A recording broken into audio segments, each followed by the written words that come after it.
Hey everybody, Tony G from Music Legacy International. I'm here today with two great artists, Pamela Betti of the Pamela Betti Band, and Mark Fowler of the Pamela Betti Band, and Stanton Anderson, and many other things you both have been involved with. So welcome to the podcast. Thank you for having us. You found the place okay?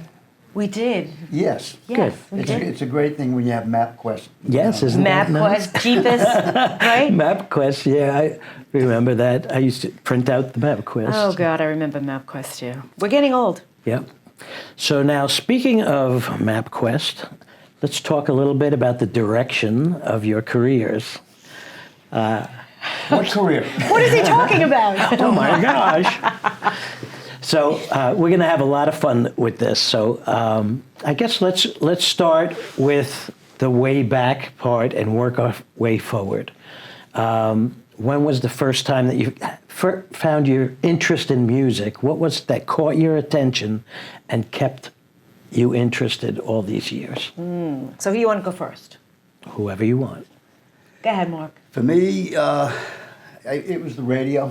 I grew up in New Orleans, and I discovered the radio around 1959, 60. And a lot of the stuff that they played on the radio there was local New Orleans artists. And I happened to live down the street from a family that owned Minute Records in New Orleans. That was a local regional label that, produced all the stuff out of New Orleans, or a lot of it anyway. And I was best friends with their son. And so I was exposed to a lot of things through his family. And, as I got older, it was all about the radio, just listening to the radio, buying 45s and, eventually albums. And I got hooked somewhere, Yeah. I did start playing music in fourth grade. I started playing the trumpet, and I played trumpet for 4 years, and then I switched over to a baritone horn in the orchestra.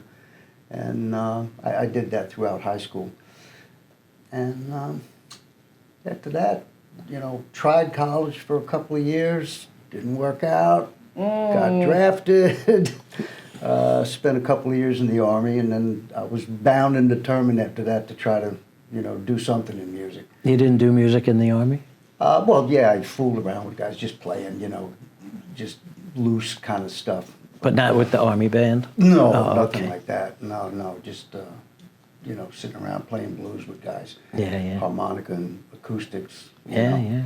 But when I got out, I just said, if you're going to do it, try it, get out there and see what you got, if you got anything. And I ended up in New York because I was over in Vietnam with a guy who was from Valley Stream, and we became best friends. And he invited me up to come up for the summer and work, and that was 1972. And I was just supposed to come up for the summer, and here I am 53 years later on Long Island. Wow. So I'm an adopted Long Islander. Yeah. But it's been a ride. It's been fun. I've had a couple other people from New Orleans on the podcast. Leo Nocentelli of the Meters. Yeah. And Zebra. Yeah. Well, Those guys. Randy and them for years. I bet. Yeah. Good people. Yeah. We've done quite a few shows together, actually. over Did the you? years. Yeah. Yeah. Cool. Yeah. Which one is from New Orleans in Zebra? All three. They're all- Oh, I didn't they're all know from that. New Orleans, yeah. I thought they were just all Long Island boys. Oh. Wow, They were see, you learned East Bank, something. New Orleans boys. I was West Bank. What does that mean? Is Big that difference. like the Jets and the Sharks? Or Exactly. Something like that. that. Kind of like I that. just see them in the schoolyard, right? Randy Jackson and Mark Fowler facing off, hitting each other in the head like El Kabong. There you go. El Kabong with the guitars. I know. So, how about you? Well, first I was raised in a family where my father was a lover of classical music and opera, and it would be blasting, every night. And my father would, have a couple of cocktails, He was a lawyer, and it was just like Mad Men. He would come home, he'd have a couple of Manhattans, and he'd start conducting, and so that was, a lot of my childhood. And my mom was more on the contemporary side, listening to, the Temptations and that whole kind of vibe. Yeah. I don't know, the mishmash of that all together. But there was always music in my home. We were always entertaining. And funny enough, is I'm still in the home that I grew up in. Oh, wow. And I'm still entertaining, right? And we always have lots of parties with lots of music. But I think my first interest was obviously in elementary school, doing talent shows and that kind of thing, and, dancing and singing, but never really took it too seriously. Because I was kind of like the chubby kid. Everybody was kind of making fun of me. So how I dealt with that was, rather than let everybody bully me, I was the funny one. Mm-hmm. So, I kind of counteract that. Well, look, you're not going to laugh at me, you're going to laugh with me, kind of thing. So I did that, and then when I was in college, I started doing comedy, because that's just what I was good at, because I was used to trying to make people laugh. So I did that for a couple of years in college, and then a couple of years after that, my sister got married to a musician, and I sang at my sister's wedding, and everybody said, what the hell is this? Who knew you could sing? What's going on here? But I was already 26 years old. Oh, wow. So I wasn't, I didn't start out real young singing, and, everyone's like, oh, when did you start? And did you go to music school? And I didn't do any of that. I sang at my sister's wedding, and everybody was kind of shell-shocked. And my brother-in-law was a musician. That's how I had an opportunity to sing at the wedding, because his band was there. Uh-huh. So my brother-in-law said, well, you're going to start singing backup with me, because, I didn't even know you could do that. And so I started doing that, but it was very difficult for me to kind of be background music. Mm. So, if anybody that knows me, and I'm sure everybody out there knows Pam Betti, so I had to go off on my own, but I took a couple of the guys in his band kind of with me. Didn't steal them, we were kind of sharing musicians. So I started singing in a band, and my very first band was the Full Spectrum Band, and this was in the 90s. And we were doing a full spectrum of music, that's thus the name, country and pop and rock. And interestingly enough, one of the guys in the band took me to Tramps. Do you remember Tramps? It was an old blues club in Manhattan. Yep. Took me to Tramps to see Etta James. Oh. I didn't know who she was until he took me to see her. And I sat right in the front. I think she was maybe 3 feet away from me. And she sang, and I just sat like this the entire show and just said, I want to do that. This is so amazing. Here's this woman. She's amazing, yeah. She was larger than life, literally, and just the way she emoted and the way that she sang, and I just said, I want to do that. So after and I had an opportunity to meet her, and I said, I'm a singer, and I just love what you do. And she's like, girl, you got it. You keep doing it. Mm-hmm. And ever since then, I've been really interested in the blues, and that's when I started to get more interested in the blues. And so really it was Etta James that inspired me to, get into more blues. Yeah, that's why I always ask those questions in the interview, because it's fun to hear, what lit the match. Yeah. Well, it was Etta. She definitely lit a fire into my butt. Yeah, that's great. Yeah. So now tell us a little about what you guys are doing now. Well, right now it's the fall-winter season, so it's very slow for me. I've chosen that route in the wintertime. We'll probably start rehearsing and learning some new material and that kind of thing, but I don't really start working a lot, out until the summertime. Only because like I said, I've chosen that now because I'm older now, and I really want to enjoy. I've missed out so many birthdays and weddings and christenings and get-togethers and just hanging out with your family because you're gigging so much that I've done that. I used to do, 150, 200 gigs sometimes a year. I mean, that was back in the day, and I don't want to do that anymore.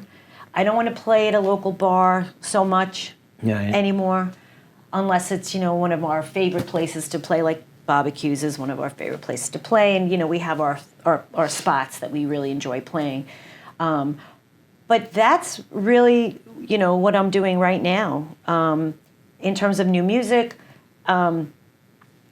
like I said, we're going to, get together and put our heads together and and kind of, think of some other things that we can get going. In addition to the Pamela Betti Band, Mark and I also have the BFS Trio, which is Betti, Fowler, and Sellers. So I don't know if you're familiar with Gary Sellers. Yeah. So we've been working with the trio quite a bit. Yeah. So that's really what I have going on. Are you working on a new album or something like that? I am not. Okay. I am not. We have plans to do that. I don't know when that's going to happen. It's also very difficult to get everybody in the same Hard enough to room get 'em at the together for same rehearsal. time. Musicians make me crazy. Oh, I can't do that day. Can't do that day. Can't do that day. Welcome to my world. Yeah. So it's very frustrating. But it's not that it's not off the table at all. It's just a matter of getting everybody, together. So, and I actually would love. I haven't put an album out in a really long time. But you know what? It's difficult. Think about it. It's with COVID happening. Yeah. And then, also it's difficult because I don't know if many people know this, but I live alone in a big house in Comac, and I have a day job because I want to live on Long Island because I love Long Island, but it's very expensive. Yeah. And, it's very expensive to make a record. Yeah. So, that's one of the things that has been holding me back, too, for years. It's just hard. It's just really financially hard. So now this is some of the things that we're working on with Music Legacy, where we're planning events with people that are in the platform, so that these things can happen, and finding sponsors and stuff like that to make these things happen. And we're hoping that we could find people who really love live music and love the idea that the music is made by a real person, not AI. And I want to go back to that, and I think we've spoken about this. If we record, I want to record a live album. Oh, cool. I was just with Sean Chambers and the Savoy Brown rhythm section. They recorded a live album upstate New York. It's fantastic to record live, yep. That was really great. Yeah. Yeah. So let's make that happen. Okay. I'd love to be part of it. Okay, I'm in. All right, so now why don't you tell us a little about your process? Individually and as a band, what's your process when it comes to songwriting? Do you have a specific thing, or it just comes out of you? How does that work? Jamming and a song comes out? Well, that's interesting. A lot of the Stanton stuff that we wrote over the years came out of just that kind of an idea. We would just be jamming along. But a lot of it was, specifically written. I had a writing partner, Joe Pashota. He was in the band for a while, and he and I started writing quite a bit. And most of the originals that we did were from Joe and I. But yeah, it was. A lot of it was just rehearsal. You go to rehearsal and somebody come up with a riff, and you start riffing and go, "Oh, that's interesting," and then they keep put doing something that, else yeah. to it. Yep. And next thing you know, you were formulating a song, Yeah. But for me personally, there's no set way. You know, sometimes you just wake up and have an idea. Sometimes months go by, you don't have anything. Exactly. And it just, you can't push it. Yeah, I no. know some writers get up every morning, 10 o'clock in the morning till 1 in the afternoon, they write, and I don't know, that seems forced to me, Sometimes I wish I could be like that, and other times it's just like, no, you can't force it. Something's got to come to you, with some kind of an inspirational idea or whatever. And Sometimes it just comes from a pluck on a string, Absolutely, yeah. a press of a key, right? Yeah. All of a sudden, Yeah, you just never know. where's it come from? You never Who know. knows, right? Yeah. And people can inspire you. Like, I Yeah. wrote a song called Booty Call. I was dating a guy 16 years younger than me. The hell, let me write a song about it. And I wrote that on the paperback of, oh God, I can't think of his name. Some philosopher on the back, and it was like a library book. And I never took that book back. But I wrote it on the back cover of a paperback, and then I wrote the lyrics, and then I had an idea of the music. But then I have to collaborate with I can't write music. I can't read music.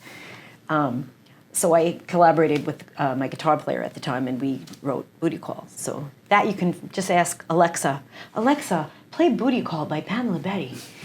But yeah, that was a fun song. We don't play that out because No, I don't think I've ever played that one. yeah, well, because the new band it's fairly new. Again, Pamela Betty's had so many iterations of Pamela Betti Band, but the musicians are fairly new, and Yeah.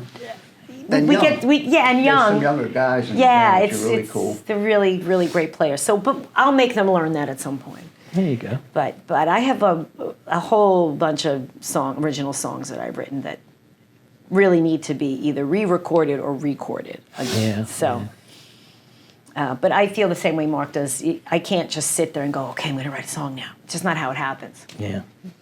During COVID, I went through everything I owned.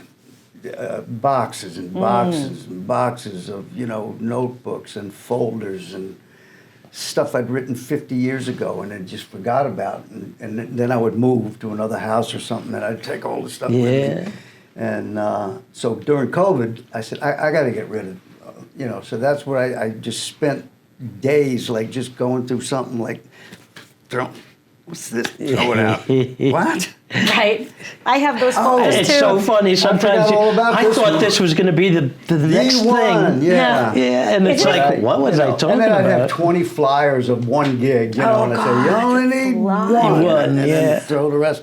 So I did a lot of that. And because I did a lot of that, I came across a lot of things that I'd forgotten about. And, been working on them and piecing them together as songs. And, it's sometimes I feel like if I don't, clean up the stuff from before, I'll never get anything, new. So, but it helps. It triggers certain things. I'll find a line that I wrote 30 years ago, compare it with something that I wrote And all of a last sudden week, it Yeah. and then it fits makes perfectly sense. with something else. Right, Yeah. exactly. And then love some of that. the stuff, I just found a folder yesterday. I was cleaning stuff out because you had told me you had gone through your stuff, and I found a folder yesterday with like old posters, flyers. Oh my my God, God, flyers Tons and of stuff. You posting don't them all even over the realize. city. I remember posting them all over the city. With the dot matrix printers Oh my and stuff. God! Right? And the terrible Xeroxing. Yeah. And we used to cut out the letters like a ransom note. And, Yeah. But I did find some of the songs. I'm like, what the hell was I thinking with this Yeah. lyric? Oh, God. Like the dog died, and like what is this crap? And then I found some really good stuff. Yeah. Like when you were going through heavy stuff, I wrote a lot of heavy stuff. But yeah, that's. I just my And the original- photos. Our original drummer Bobby Bradley. It was his birthday yesterday at first, so I had made him up a binder book of just all kinds of newspaper clippings and ads and stuff like that from the heyday of Yeah, Stanton. And I brought it over to the house yesterday and gave it to him. He was like, "Oh my cool. God. Oh, could." Just bringing back so many memories that you don't even think about it anymore. And you go, wow, I don't even remember that. club," Yeah. Some But stuff you there don't it even was, remember. you Yeah. know. And I remember my brother and sister, my brother more, going out to see Stanton, even before I even knew Mark Fowler. So when he and I became friends, I'm like, my brother used to go see you all the time. Crazy. My Yeah. little sis. I was too young, I could not go. Yeah. So I was half too the young crowd. too, Yeah. but I snuck in. Those days are long gone, I'll tell Yeah, you. Mad Hatter was my place. I saw you guys there. Stony Brook one. Stony Brook. We Yeah. did the opening night there. Yeah. Bill Doherty was the owner of that. Well, he owned the one out in the Hamptons, and that's where we started out there. And when he opened the other one in Stony Brook, he said, I want you guys to open the thing. And then just What a year funny was little, that? oh God, 77, Oh. 8, somewhere around there. Wow. But the one out east, we were playing in 75, 74, back in the Hamptons days. But I had we had an insurance guy come over to the house one night, my wife and I, we were talking with him and blah, blah, blah, blah, and I don't really know how the whole conversation went that way. But he goes, yeah, I got this guy. He used to own clubs on Long Island. He said, I see him every couple of months. Really great guy. And he told me, he said, I was talking him into this other new insurance. He goes, you know what, that sounds good to me. And he reached under And he pulled out a briefcase, and he opened it up, it was all full of cash. So he Oh, goes, wow. okay, I'll do that. I need one of policy." those. Oh, And wow. And I go, wow. I said, what clubs did he own? He says, I don't really remember. His name was Bill Doherty. I go, Billy Doherty? From the Mad Hatter? It was just, these connections that come around year after year. They're just like, oh, man, I remember that. Or Yeah. I remember him, I was just talking to Mario about that. You have like your group of people that Yeah. that you kind of grow with. It's like a garden of talent, Yeah, yeah. Like Mario, I've known forever and ever. But back in the day, you never saw anybody because you were always All working. You're somewhere. busy, yeah. You're all Everybody was working. working the Yep. same night somewhere. And it wasn't until years later when Stanton actually broke up, and like I'd go out to a club to see somebody, and I go, "Oh, you're so and so." Yeah, you're so. And just I've met more people like that, I think, than just anyway at all. It's Yeah, just that's fun. finally just meeting all the people that were doing the same thing you were doing. Yeah, yeah. Yeah, it's a very interesting business. And back then, the Mad Hatter days, music was booming on Long Island like it was- crazy. Live music was absolutely king. Crazy. And then today, it's really coming back. I agree. It's There's a it's live moving in a scene. good direction. If it continues to move that way, it could be a good thing. Tell me what direction. I'm curious what your thoughts are. on that. Just more places to play, more good bands, just artists connecting with other artists and creating good Yeah. music. Yeah, yeah. I think know? social media has helped a great deal for that as Yeah, well. yeah. Social media keeps it going because you say over here they're doing this, over here they're Right. doing that. You can Right. pick what you want to do. We don't have to Right. put flyers up anymore. Yeah, You don't yeah. have to. I threw them all out anyway. It's all online flyers. All those staples on the Oh my telephone God. poles. Oh my God. I can't. Man. Those that were was the a wild days, time though. back then. That will never be seen again. It's just No. And like I said, I came up here in May of '72, and within the next year or two, we were as ensconced in the music scene as anybody was around. Yeah, yeah. And there was just a bar in every town, a bar in every corner, and a band in every bar. It was wild. They had the place for the band to play, Yeah, yeah. And we're Yeah. still getting paid the same amount of money. Still. which is horrible. Okay. There's no reason for that. Don't even get me started. Well, there are reasons, but it's there's not good all right. reasons. There are reasons. No, Yeah, it's yeah. their reasons. Yeah. Well, I know, Mark, that you're planning on doing the last Stanton Anderson show. Yeah. What does that mean for your music? Are you going to continue Oh, sure. Yeah. with Pam? I'll be Anything playing with Pam. else that you have planned? With the trio, with her band. I've always had other projects on the side. I've been working with people over the years, and You're doing something with Mike Nugent, too. Mike Nugent I've been working with a lot. I know Mike 50-something years. You know Mike Nugent. Great guitar player. I don't know Mike, Terrific no. guitar player, songwriter. Look him up. Yeah. And some of the Stanton guys we're gonna stay together and do some different projects. Do some writing, and there's just tons of material that we want to touch on. Good. That sometimes like the band gets in the way of that. Because we need to tighten this up and tighten that up, tighten this up for the show. And stuff you want to, maybe explore as new stuff kind of gets pushed to the side. Yeah, yeah. And it's hard. Like Pam was saying before, trying to get people together for rehearsal is impossible. Yeah. And although I shouldn't say that about Stanton, we do every Thursday night, no matter what. That's good. And everybody shows. So we're rehearsing tonight, actually, at EKO Studios. Oh, okay. And, getting ready for the show. I got to talk to them. Everybody keeps telling me you got to talk to the guys Oh, at yeah, EKO. Oh, they're terrific. They're swell They have a guys. lovely studio, too. Yeah, it's really nice. What's going on now, and what are your plans? Where do you feel that your music is going to be taking you in the future? Like, where are you now, and then where do you see yourself in the future? Well, I from think there? we should, why don't you tell everybody where you're going to be playing your last show, when, Last show, October 30th. Thursday. At Thursday, It's a October Thursday 30th, night. at the Bolton Center in Bayshore. And Yeah, be our last show. We're gonna have the horns there. We're also having one of the original members, Tom Banks, come up, and he's gonna do a half a set with us. He great. wrote some of the old Stanton nuggets, and we're gonna do some that we haven't done some of these songs in, God, I don't even know how long. So we're gonna do a few of those. Yeah, it's just time. It's been 53 years, and a couple of the guys are kind of retiring, you know, and it just feels right. You know, one of our founding members, Rick Selecchio, guitar player, he passed like 3 years ago.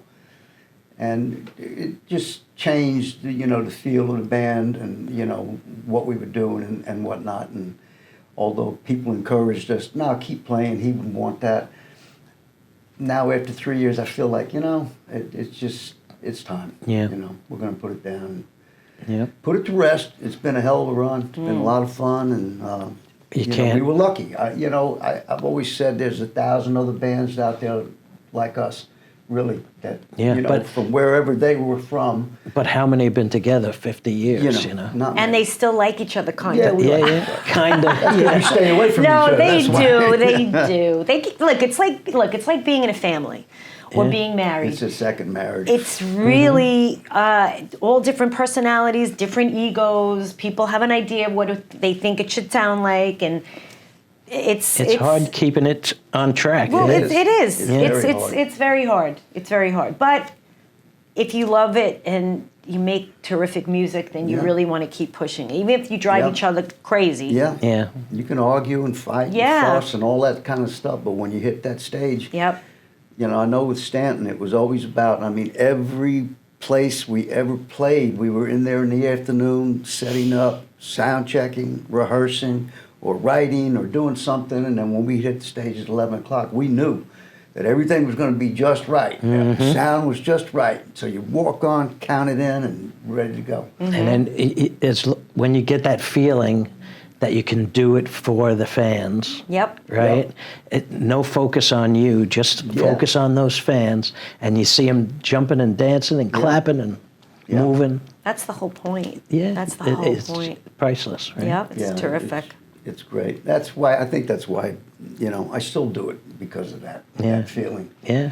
It's never gone away, and I don't think it ever will at this point.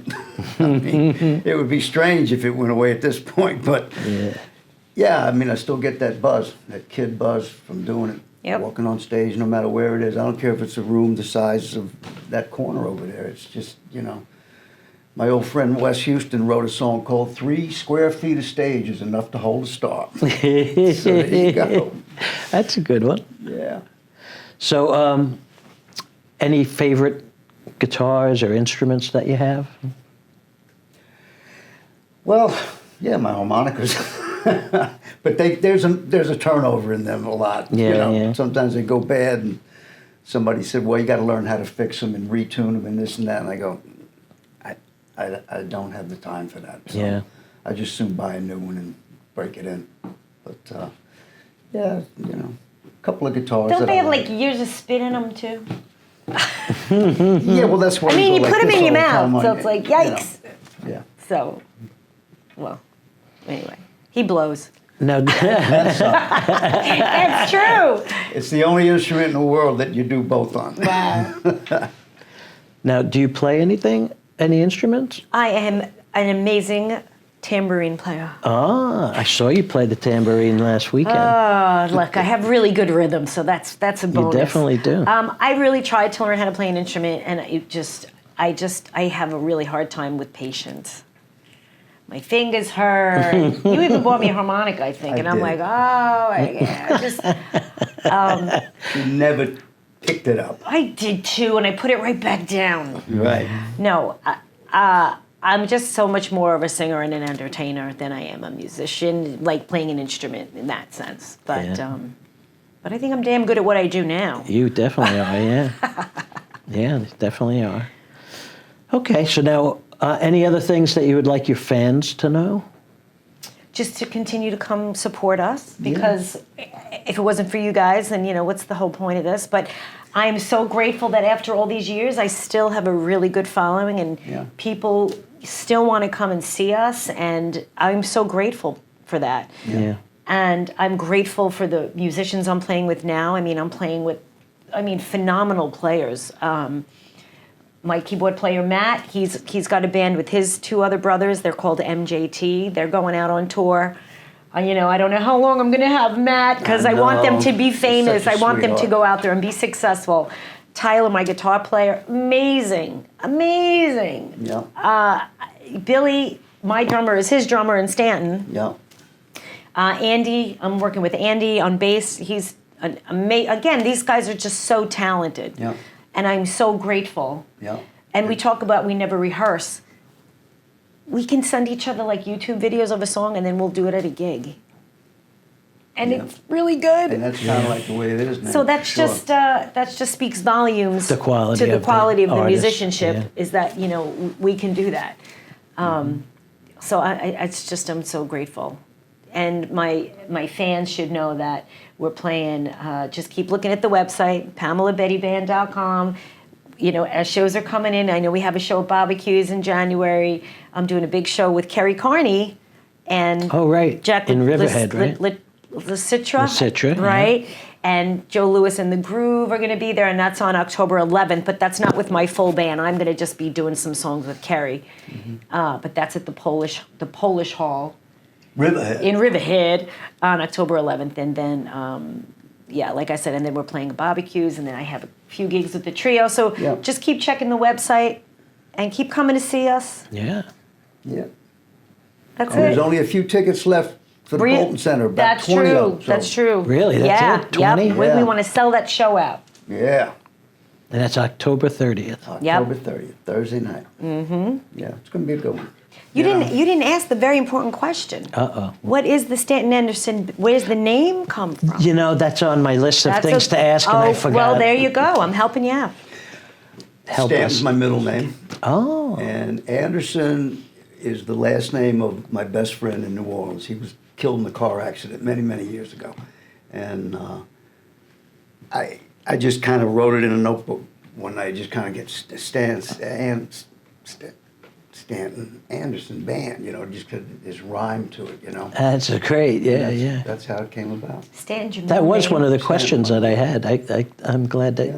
you didn't let me forget. Don't worry. Yeah. I got you back. I'm new at this, And You are to not. even further, I had it in a notebook that was laying on the kitchen table where we all used to live. And the keyboard player at the time, we were having a meeting about what are we going to call the band, And he goes, well, I like the one that Mark had in his notebook. And I go, what are you talking about? And he says, Stanton Anderson Band. I said, what are you doing in my notebook? It kind of annoyed me, and everybody goes, oh, we love that. And I go, wait a minute, I didn't plan on that being, it was just like my head, But they loved it, it stuck, and here we are. Yeah, 50 years later, yeah. right. There you go. That's great. Yeah. Very Old Red interesting. Anderson. He's a good buddy. Yeah. Excellent. And now how did you come up with the Pamela Betty Band? No, I'm just kidding. Let me see. Oh, remember now. I was Pamela Betty and the Blue Bloods, Pamela Betty and Dirty Love. Then it was just like PBB. Mm-hmm. Yes, it's all Yeah. good. Just don't call me late for dinner. That's all I right. care about. And you guys were early for this? We were early. Yeah. We're very professional that way. That's great. Always be on time. Yeah. And if you can't be on time, make sure you tell somebody or alert someone. Mm-hmm. And Take how did we ever do that responsibility. before cell phones? I don't Back even in know. the day. Getting those back to directions written MapQuest. down some Oh, club in Connecticut. Really, Like, getting gigs and pulling over and using maps. Remember AAA had those maps Yes, that you... yes, with the red line or the highlighted. Yeah, they highlighted it. yeah. Oh, my We've come a long way, baby. Come a long way. Yeah, but they still can't figure out how to get a Leslie up the stairs. No. Yeah, or a B3. yeah. I know how you do it. Well, you know how. Call someone. That's right. Yeah, about Get six that up guys. the stairs, will you? Yeah. Oh, Not Lord. on.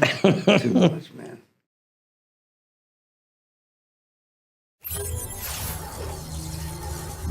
Music Legacy International.